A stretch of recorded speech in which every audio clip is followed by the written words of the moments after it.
প্রতিদিন রাতে ঘুমানোর আগে এই 6টি আমল করতে ভুলবেন না। প্রিয় ভাইরা আমার, প্রিয় বোনেরা আমার, কেউ যদি রাতে ঘুমানোর আগে এই 6টি আমল করতে পারে তাহলে অবশ্যই আল্লাহ রাব্বুল আলামিন তাকে উত্তম পুরস্কার দান করে দিবেন।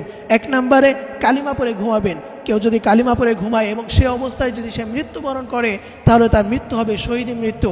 এজন্য 1 নম্বর কালিমা পড়ে ঘুমাবেন। 2 নম্বর দরুদ শরীফ পাঠ করে ঘুমালে ওই অবস্থায় যদি কেউ মারা যায় তাহলে সেই দরুদ হবে তার সুপারিশকারী।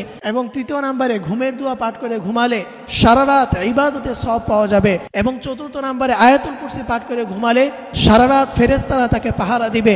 এবং 5 নম্বরে 21 বার বিসমিল্লাহির রহমানির রহিম পাঠ করে ঘুমালে প্রতিটি নিঃশ্বাসে নেকি লেখা হবে। এবং 6 নম্বরে আস্তাগফিরুল্লাহাল্লাযী লা ইলাহা ইল্লা হুয়াল হাইয়ুল কাইয়্যুম ওয়া আতুবু ইলাই 3 বার কেউ যদি পাঠ করে ঘুমাতে পারে তাহলে সকালে নিষ্পাপ হয়ে সে ঘুম থেকে উঠবে। প্রিয় ভাইয়েরা আমার, প্রিয় বোনেরা আমার, এই জন্য এই 6টি আমল করতে কখনোই আপনারা ভুলবেন না। 1 নম্বর কালিমা পড়ে ঘুমাবেন, 2 নম্বর দরুদ শরীফ পাঠ করে ঘুমাবেন, 3 নম্বর ঘুমের দোয়া পাঠ করে ঘুমাবেন, এবং 4 নম্বরে হচ্ছে আয়াতুল কুরসি পাঠ করবেন, এবং 5 নম্বরে হচ্ছে 21 বার বিসমিল্লাহির রহমানির রহিম পাঠ করবেন, এবং 6 নম্বরে আস্তাগফিরুল্লাহাল্লাযী লা ইলাহা ইল্লা হুয়াল হাইয়ুল কাইয়্যুম ওয়া আতুবু ইলাই 3 বার পাঠ করবেন। এই 6টি আমল যদি আপনি ঘুমের আগে করতে পারেন তাহলে অবশ্যই আল্লাহ রাব্বুল আলামিন আপনাকে উত্তম ফলাফল দান করে দিবেন।